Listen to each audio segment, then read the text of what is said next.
Hello दोस्तों, आज हम बात करने वाले हैं एक ऐसी कहानी की जो आज के समय पर एकदम सटीक बैठती है। कहानी का शीर्षक है पाप की खीर, जिसका अंत बहुत ही सुंदर है। और ये कथा सुनने के बाद किसी नासमझ को भी समझ आ जाएगा कि सच में इस कहानी से हमें कितनी बड़ी शिक्षा मिलती है। तो मेरे चैनल भारतीय संस्कृति में आपका स्वागत है। तो दोस्तों, आज की हमारी कहानी ये है, एक प्रेरणादायक कहानी, पाप की खीर। ये भी कह सकते हैं कि जैसा खाए अन्न वैसा होवे मन। तो युवाओं के लिए प्रेरणादायक कहानी है इस प्रकार से। बासमती चावल बेचने वाले एक सेठ की स्टेशन मास्टर से सांठगांठ हो गई। सेठ को आधी कीमत पर बासमती चावल मिलने लगा। सेठ ने सोचा कि इतना पाप हो रहा है तो कुछ धर्म कर्म भी करना चाहिए। एक दिन उसने बासमती चावल की खीर बनवाई और किसी साधु बाबा को आमंत्रित कर भोजन प्रसाद लेने के लिए प्रार्थना की। साधु बाबा ने बासमती चावल की खीर खाई। दोपहर का समय था। सेठ ने कहा, महाराज अभी आराम कीजिए, थोड़ी धूप कम हो जाए फिर पधारिएगा।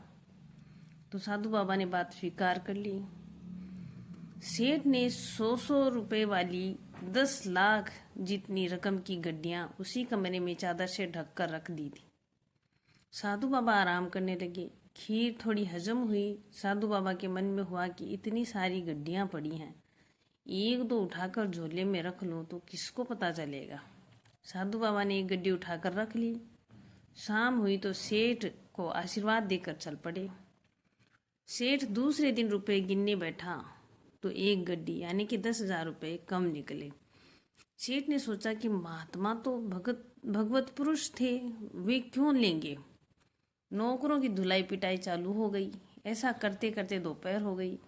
इतने में साधु बाबा आ पहुंचे तथा अपने झोले में से गड्डी निकालकर सेठ को देते हुए बोले, नौकरों को मत पीटना, गड्डी मैं ले गया था। तो सेठ ने कहा, महाराज आप क्यों लेंगे। जब यहाँ नौकरों से पूछताछ शुरू हुई तब कोई भय के मारे आपको दे गया होगा और आप नौकर को बचाने के उद्देश्य से ही वापस करने आए होंगे, क्योंकि साधु तो दयालु होते हैं और साधु ये दयालुता नहीं है। मैं सचमुच में तुम्हारी गड्डी चुरा कर ले गया था। साधु ने कहा, सेठ तुम सच बताओ कि तुम कल खीर किसकी और किस लिए बनवाई थी। सेठ ने सारी बात बता दी कि स्टेशन मास्टर से चोरी के चावल खरीदता हूँ और उसी चावल की खीर थी। तब साधु बाबा, चोरी के चावल की खीर थी इसीलिए उसने मेरे मन में भी चोरी का भाव उत्पन्न कर दिया। सुबह जब पेट खाली हुआ, तेरी खीर का सफाया हो गया, तब मेरी बुद्धि शुद्ध हुई कि हे राम, ये क्या गलत हो गया। मेरे कारण बेचारे नौकरों पर न जाने क्या बीत रही होगी, इसलिए तेरे पैसे लौटाने आ गया।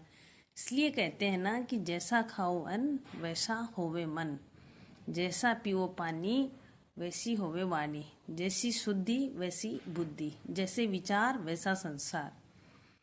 तो ये थी आज की हमारी कहानी। मुझे उम्मीद है कि आज की मेरी कहानी आपको बहुत पसंद आई होगी। अगर पसंद आई तो कमेंट करके बताएं। स्वस्थ रहो, मस्त रहो। जय हिंद दोस्तों।